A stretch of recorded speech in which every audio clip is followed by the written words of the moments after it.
Slick back. No, slick back. That's what I said. Slick back. No, nigga, I'm a pimp named Slick back. Pimp named Slick back. Pimp named Slick back. Nigga, are you deaf? I'm a pimp named Slick. Assalamualaikum warahmatullahi wabarakatuh. Perkenalkan, nama saya Rindiani dengan nomor BP 22101155110007. Saya akan menjelaskan materi tentang fungsi uang dalam Islam. Pengertian uang dalam Islam yaitu sebagai amanah. Amanah adalah sebuah kepercayaan yang diberikan Allah kepada kita untuk digunakan secara baik.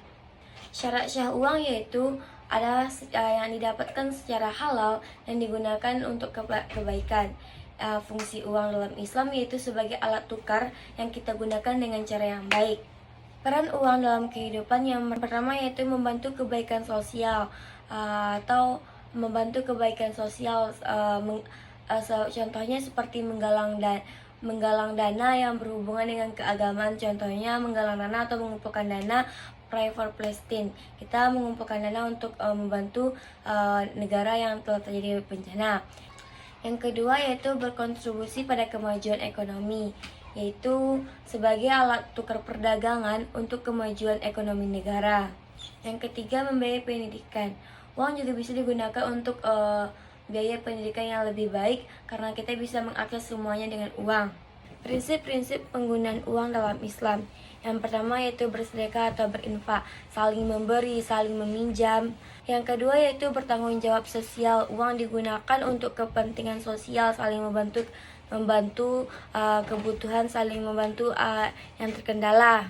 Yang ketiga yaitu manajemen waktu. Uang adalah waktu, maka uang harus dipergunakan sebaik-baik mungkin. Hukum riba dalam Islam. Riba adalah sebuah pengambilan keuntungan yang tidak ada dalam sebuah tindakan yang dilarang oleh Islam. Jenis-jenis riba itu ada dua. Yang pertama riba an-nasiyah, yaitu riba yang diambil dari sebuah pinjaman. Yang kedua riba al-fadl, yaitu yang diambil dari sebuah perdagangan. Akibat hukum riba yaitu barang yang dibeli secara riba tidak dibenarkan dalam Islam dan mendapatkan dosa besar.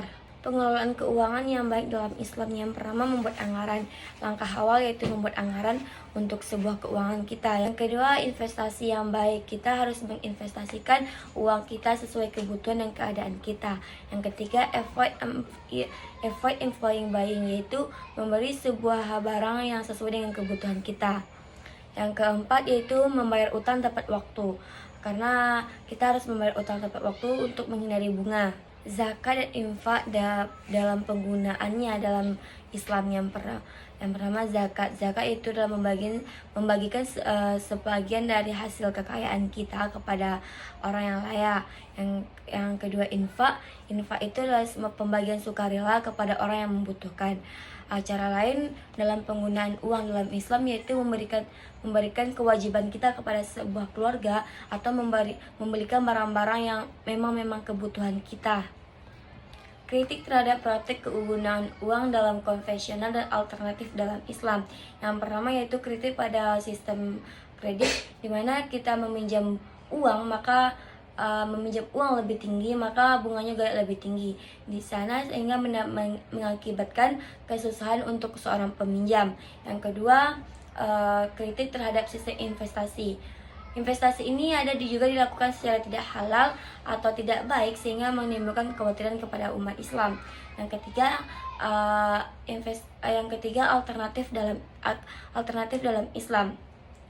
Alternatif dalam Islam ini seperti lembaga pengembangan masyarakat atau juga bisa seperti perbankan syariah, di mana mereka memiliki kompeten atau potensi untuk mempromosikan keadilan sehingga mencapai tujuan sosial. Sekian, assalamualaikum warahmatullahi wabarakatuh.